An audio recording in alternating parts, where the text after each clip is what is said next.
नमस्कार दोस्तों, मेरा नाम है आशीष computerhindinotes.com से। और आज इस वीडियो लेसन में हम सीखने वाले हैं कि MySQL में टेबल कैसे बनाते हैं। दोस्तों, इसके पहले हम डेटाबेस को बनाना और उसको यूज़ करना हम ऑलरेडी देख चुके हैं। तो अगर वो वीडियो आपने नहीं देखा है तो मैं उसकी लिंक डिस्क्रिप्शन में दे दूंगा, तो आप वहाँ से जाकर उसको देख सकते हैं। तो चलिए हम जानते हैं कि MySQL में टेबल बनाने के लिए हम कौन सी कमांड का प्रयोग करते हैं।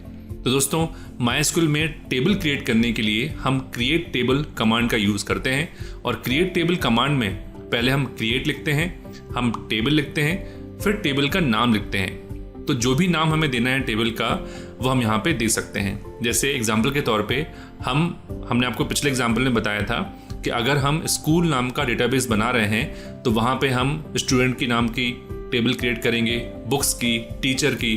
तो उस तरीके से हम यहाँ पे जो टेबल का नाम है वो हम यहाँ पे स्टूडेंट डालेंगे अगर हम स्टूडेंट नाम की टेबल क्रिएट करना चाहते हैं। फिर किसी भी टेबल में हमारे पास फील्ड्स होती हैं। जैसे स्टूडेंट टेबल के अंतर्गत हमने क्या क्या देना है कि हमें रोल नंबर रहेगा, नेम रहेगा, कोर्स रहेगा या डेट ऑफ बर्थ रहेगा। तो इन सबको हम यहाँ पे पहले क्रिएट टेबल कमांड का प्रयोग करते समय हमें ये सब डिफाइन करना होगा। तो कॉलम 1 और उसका डेटा टाइप, तो जैसे हम यहाँ लिखेंगे रोल नंबर और उसका डेटा टाइप इंटीजर जो होगा वो हम यहाँ पे टाइप लिख देंगे। तो इस तरीके से हम यहाँ पे सारे जितने भी कॉलम्स हमको टेबल के अंतर्गत बनाने हैं उनका हम नाम और उनका डेटा टाइप यहाँ पे लिखेंगे। और बाद में इस ब्रैकेट को क्लोज करने के बाद यहाँ पे हम सेमीकोलन लगाएंगे।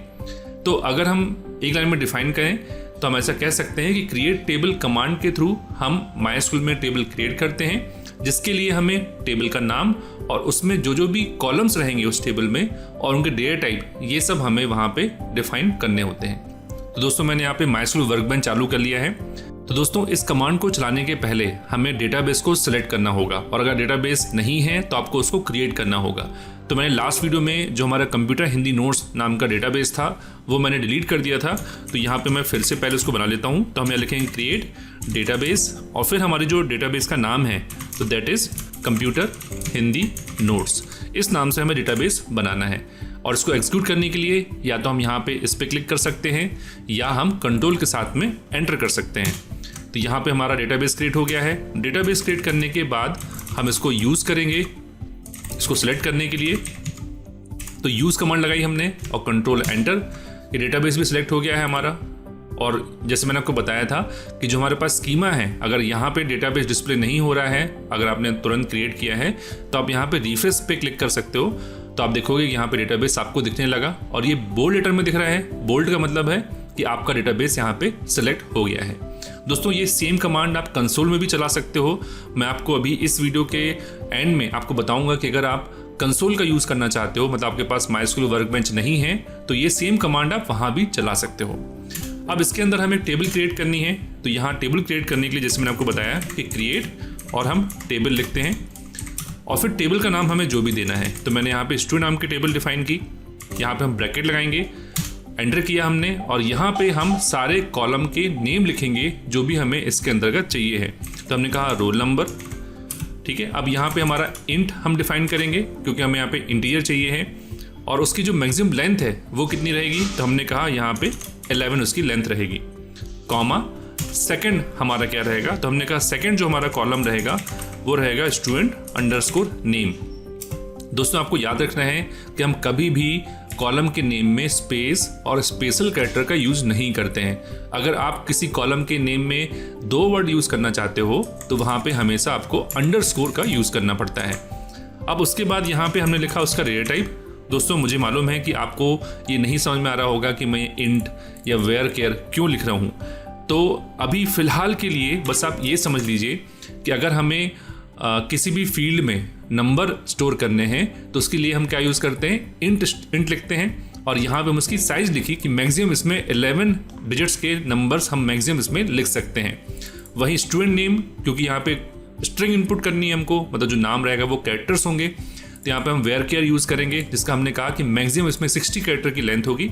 दोस्तों, मैं अगला वीडियो जो बनाऊंगा उसमें मैं डेटा टाइप के बारे में आपको बताऊंगा डिटेल में कि कौन कौन से डेटा टाइप MySQL में होते हैं। बट फिलहाल क्रिएट टेबल के लिए हम कुछ बेसिक डेटा टाइप मैं आपको एक्सप्लेन करता जा रहा हूँ। यहाँ पे हमको नेक्स्ट चाहिए है सपोज डेट ऑफ बर्थ। तो मैंने यहाँ पे डेट ऑफ बर्थ लिखा ये रहेगा डेट का, इसमें कोई भी साइज़ नहीं देंगे हम। और उसके बाद आखिरी रहेगा हमारा कोर्स, जो अगेन वेयर केयर रहेगा क्योंकि हमें यहाँ पे स्ट्रिंग स्टोर करनी है और इसका भी मैंने दे दिया सपोज 30। तो ये जो लिमिट मैं दे रहा हूँ 11, 60, इसका मतलब है कि इसमें मैक्सिमम कितना स्टोर हम कर सकते हैं। ठीक है, तो आपको ध्यान में रखना है इंटीजर नंबर्स के लिए, वेयर केयर हम लेते हैं स्ट्रिंग कैरेक्टर के लिए, और डेट स्टोर करने के लिए। और इसका हम ब्रैकेट क्लोज करेंगे और सेमीकोलन। आपको यहाँ ध्यान रखना है कि मैंने 2 ब्रैकेट लगाए हैं। 2 ब्रैकेट इसलिए, एक ब्रैकेट तो ये वेयर केयर का साइज डिफाइन करने के लिए है, और एक ब्रैकेट जो मैंने यहाँ स्टार्ट किया है उसको एंड करने के लिए। तो ये हमारी कमांड होगी, इसको हम एग्जीक्यूट करते हैं। मैंने Ctrl+Enter किया तो आप देखोगे यहाँ पे लिखा आ गया, यहाँ पे एरर कोई भी नहीं है, सक्सेसफुल दिखा रहा है हमको। और यहाँ पे अगर हम रिफ्रेश करेंगे तो आप देखोगे कि यहाँ पे हमारी टेबल जो है स्टूडेंट नाम की बन चुकी है। तो दोस्तों इस तरीके से हम यहाँ पे टेबल बनाते हैं। दोस्तों यहाँ पर मैं आपको एक बात और बताना चाहता हूँ कि अभी जो क्रिएट टेबल हमने की है, ये एक बेसिक तरीके से हमने टेबल क्रिएट की है। इसमें हम जानेंगे नेक्स्ट वीडियो में कि इसमें जो डेटा टाइप होते हैं वो कौन कौन से होते हैं, और टेबल बनाते समय हम कॉन्स्टेंट या जो रूल्स होते हैं वो कैसे डिफाइन करते हैं। तो ये सब हम आने वाले वीडियोस में देखेंगे, बट फिलहाल जो क्रिएट टेबल कमांड है उस तरीके से हम लोग लगाते हैं। तो दोस्तों जैसे मैंने आपको बताया था अभी पहले कि हम जो कमांड्स यहाँ पे चला रहे हैं उसको अगर कंसोल में चलाना होगा तो कैसे चलाएंगे। तो जैसे मेरे सिस्टम में वैम सर्वर इंस्टॉल है, तो यहाँ पे मैं वैम सर्वर पे जाके आइकन पे सिस्टम ट्री का जो आइकन होता है वहाँ पे मैं क्लिक करूँगा, और उसके बाद यहाँ से मैं जाऊँगा MySQL पे, और उसके बाद आप देखोगे कि MySQL कंसोल यहाँ पे आपको दिख रहा है। और उसके बाद यहाँ पे यूज़र नेम हम डालेंगे तो रूट रहता है, और पासवर्ड हमारे पास यहाँ पे एम्प्टी होता है, कुछ भी नहीं डालना पड़ता। तो हम ये जैसे ही एंटर करेंगे तो यहाँ पे आप देखोगे MySQL चालू हो जाता है। अगर इनकेस ऐसा नहीं होता है और आपके वर्जन में MySQL के हैश लिखा आता है, मतलब सीधा कमांड प्रॉम्प्ट खुलता है बिना यूज़र नेम पूछे, तो आप वहाँ पे ये वाली कमांड जो आपको बता रहा हूँ आप वो टाइप करोगे तो भी आपका जो MySQL है वो कंसोल पे चालू हो जाएगा। इसके बाद आपको एंटर करना पड़ेगा, पासवर्ड पूछेगा, आप पासवर्ड डाल के एंटर करोगे तो आपका MySQL चालू हो जाएगा। तो हम देखते हैं कि अगर हमें डेटाबेस क्रिएट करना है या टेबल क्रिएट करना है या सिलेक्ट कैसे करना है, तो जो कमांड्स हमने वहाँ चलाई थी तो मैं 1-2 कमांड आपको यहाँ बता देता हूँ कि कैसे टाइप करना है। तो आप सिंपल, जैसे मुझे सैम्पल DB जैसे नाम हमारा एक डेटाबेस था जो मैंने आपको लास्ट वाले क्लास में ही बताया था, लास्ट वीडियो में बताया था। तो use sample DB semicolon enter, तो आप देखोगे ये कमांड हमारी एग्जीक्यूट हो गई है। ऐसे ही अगर मुझे डेटाबेस क्रिएट करना है तो मैं लिखूँगा यहाँ पे क्रिएट डेटाबेस, और सपोज मैं यहाँ पे कंपनी नाम का डेटाबेस क्रिएट कर रहा हूँ, मैंने दिया कंपनी, तो आप देखोगे यहाँ डेटाबेस बन गया है। या अगर मैं यहाँ पे 100 डेटाबेसेस कमांड चलाऊँगा जो मैंने आपको इसके पहले वाले वीडियो में बताया था, तो आप देखोगे यहाँ डेटाबेस की लिस्ट आ गई है। तो इस तरीके से हम यहाँ पे जो कमांड्स हम MySQL वर्कबेंच में चला रहे हैं वो सेम कमांड हम यहाँ कंसोल पे भी चला सकते हैं। तो दोस्तों मुझे उम्मीद है कि आपको समझ में आया होगा कि किस तरीके से हम टेबल क्रिएट करते हैं। तो दोस्तों अगले वीडियो में हम जानेंगे कि डेटा टाइप क्या होते हैं और साथ ही साथ टेबल के जो कंस्ट्रेंट्स होते हैं वो क्या होते हैं। तो अगले वीडियो मिलेंगे, जब तक के लिए धन्यवाद।